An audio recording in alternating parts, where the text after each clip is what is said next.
H.O. Rizal, kinumpirmang Barangay Latud ang nakapagtala ng mataas na kaso ng malaria ngayong buwan ng Abril. Katropa mo sa balita, Dennis Chua.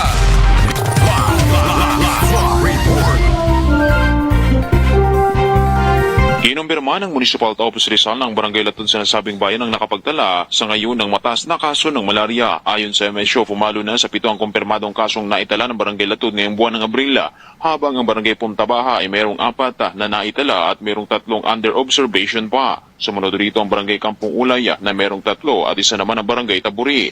Ang datos na ito ay base na rin sa inilabas ng nasabing tanggapan. Ngunit sa kabuang bilang, ang Barangay Ransang pa rin ang mayroong pinakamaraming naitala simula buwan ng January hanggang ngayong buwan na mayroong 82, sumunod ang Barangay Taburi na mayroong 52 at ang Barangay Kampong Ulay na mayroong 43.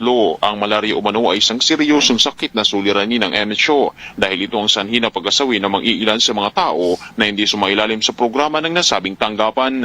Katunayan, ang programang ipinapatupad ng Municipal Office sa 11 barangay na katuon lamang sa malaria. Ang balitang ito ay hatid sa inyo ng Clearskin Beauty Soap, ang daan sa makinis na kutis. Kaya subukan mo na mula sa 103.5 XFM Rizal.